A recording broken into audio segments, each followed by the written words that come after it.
pastor Gustavo Bessa, marido da Ana Paula Valadão, deu 2 argumentos para o pastorado feminino. Será que os argumentos são bons? Bora lá reagir à fala do pastor Gustavo. Curta, comente, se inscreva, me ajude aí, bora para mais um vídeo. Vamos lá.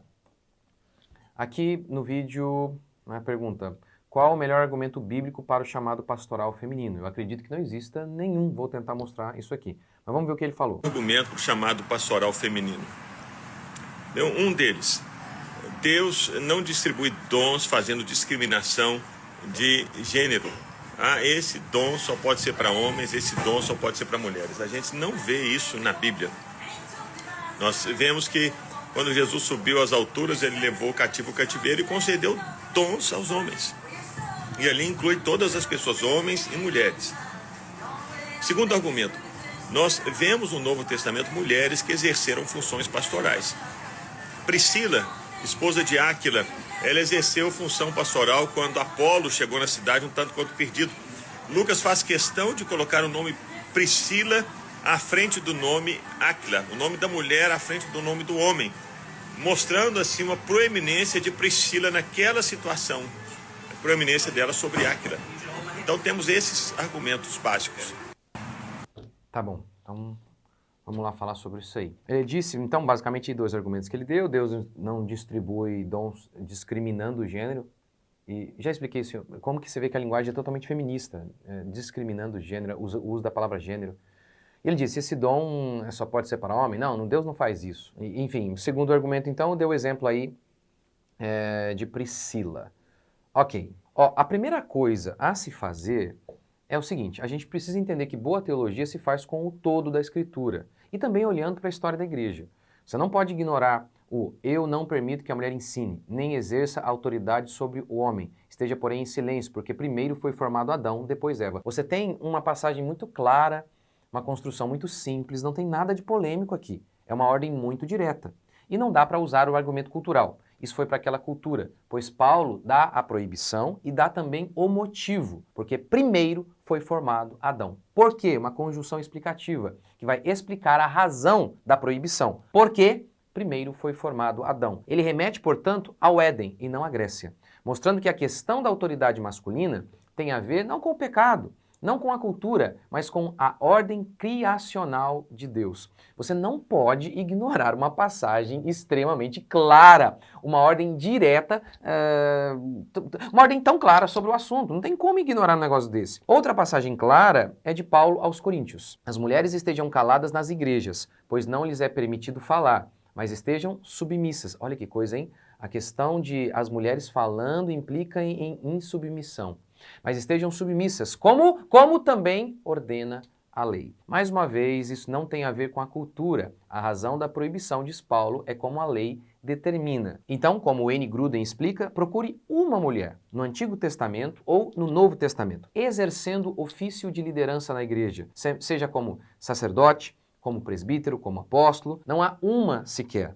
Procure no Antigo Testamento e no Novo Testamento uma mulher sequer pregando para a congregação reunida. Não há. Além disso, nós temos também um fato histórico. Até 1850, não havia uma pastora sequer em todas as igrejas do mundo, afirma Wayne Gruden. Mas olha que coincidência. Em 1848, aconteceu a primeira reunião feminista em Seneca Falls.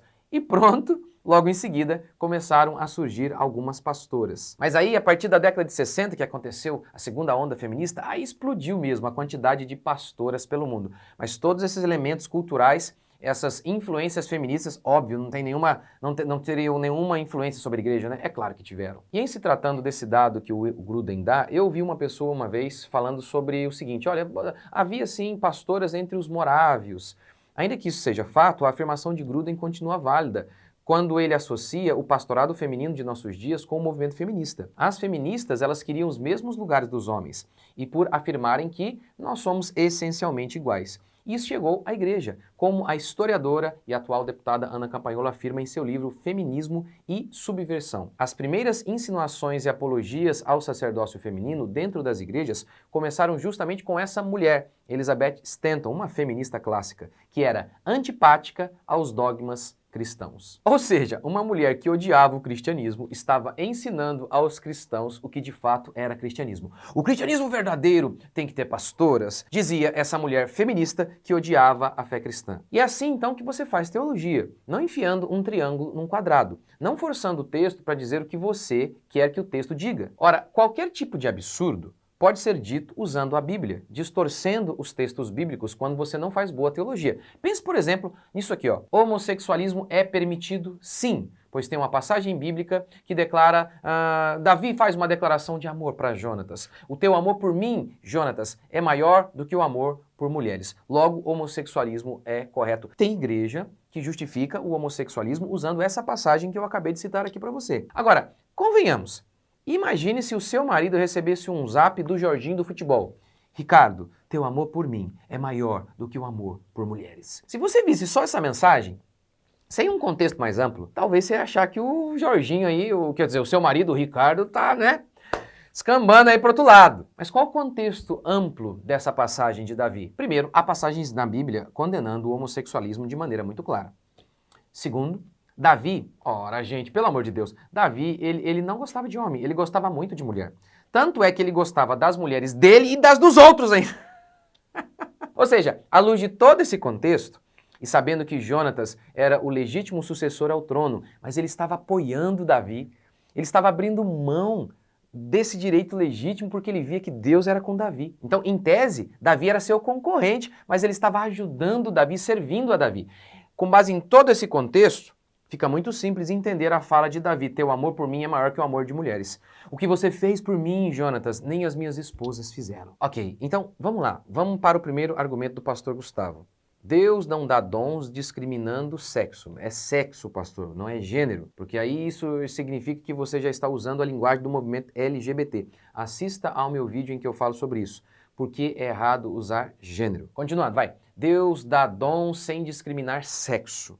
Talvez ele esteja mencionando, pensando neste texto aqui, ó, 1 Coríntios 12, 11, que diz, mas um só é o mesmo Espírito, realiza todas essas coisas, distribuindo-as como lhe apraz, a cada um individualmente. Deus dá seus dons como lhe apraz, ou seja, como ele quer. Verdade. Agora, se em uma passagem bíblica ele diz exatamente o que lhe apraz, o que ele quer, não permito que mulher exerça a autoridade de homem, então fica claro que aqui Deus não estaria dizendo que ele dá esse dom do pastorado para as mulheres. E tem mais, se você levar esses absurdos às últimas consequências de que Deus, não tem distinção não, Deus dá dons para qualquer um, qualquer tipo de dom, ignorando a função natural que Deus deu para cada um, você terá que chegar ao absurdo de dizer que homens também podem engravidar. Afinal, Deus não dá dons de acordo com o sexo. Não, pastor, mas esse é um absurdo. Você está negando a natureza, o modo que Deus nos fez? Sim, mas negar a liderança masculina é negar a natureza, o modo que Deus nos fez. Não pode ser pastora porque primeiro foi formado Adão.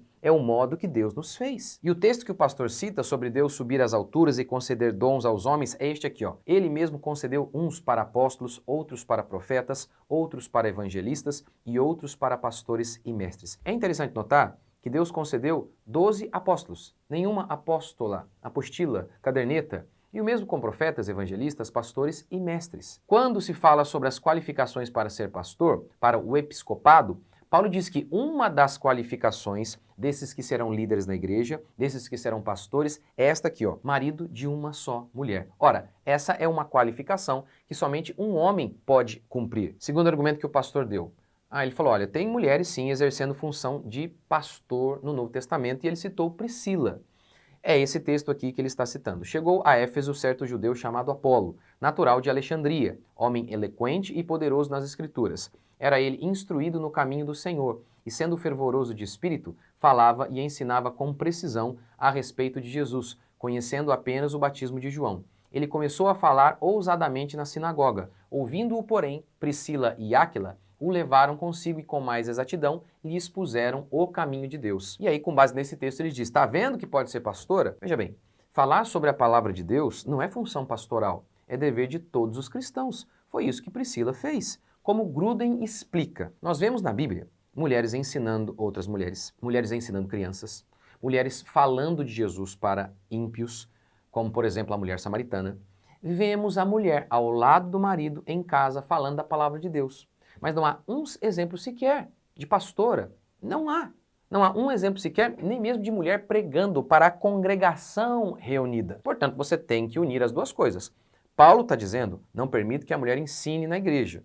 Mas você vê a mulher, então, em casa, ali ao lado do marido, falando da palavra de Deus para Apolo. Você não pode ignorar essa porção aqui de Coríntios. Você precisa unir as duas. E nesse sentido, a gente entende, então, que pastora não pode. O ministério de ensino na igreja, pregar na igreja, nós vemos que isso não existe nem na Bíblia, nem ao longo da história da igreja. Pastor, por que isso? Em outros vídeos eu tento mostrar por que esse arranjo é o melhor e como o pastorado feminino tem feito mal à igreja. Há vários motivos, vários, mas um deles, a gente tem notado uma participação menor dos homens na igreja, inclusive liderando e por aí vai. Gruden dá um dado interessante. Em 1952, antes do grande advento feminista da década de 60, a igreja presbiteriana e episcopal, a participação de homens e mulheres nessas igrejas era mais ou menos assim, ó, 53% de participação feminina e 47% de participação masculina. Exatamente a mesma distribuição da população adulta. Mas olha que coisa interessante. Em 1996, isso mudou radicalmente depois do advento do pastorado feminino. Só 28% dos que frequentavam as igrejas eram homens. Mas é óbvio, homens não nasceram para serem liderados por mulheres, é antinatural. Mas é isso, ao longo da história da igreja, o povo de Deus sempre teve que lutar contra as influências culturais que o tempo todo estão tentando penetrar na igreja. Lembra de Israel, lá no Antigo Testamento? Aqueles períodos em que vinha lá, por exemplo, o rei Josias para fazer uma reforma, uma limpeza, uma purificação no templo? O templo estava carregado de ídolos. O tempo todo, esses ídolos da cultura estão tentando entrar na igreja. E cabe a nós confrontar essas ideias e mostrar que isso tudo é antibíblico. O feminismo é um desses ídolos que é um bezerrinho de ouro que está bem estabelecido na maioria das igrejas. Mas assista a minha série sobre feminismo, minha série em que eu falo sobre pastorado feminino e vai ser uma bênção. Deixe aqui um comentário, o que você acha. Deus abençoe. Valeu!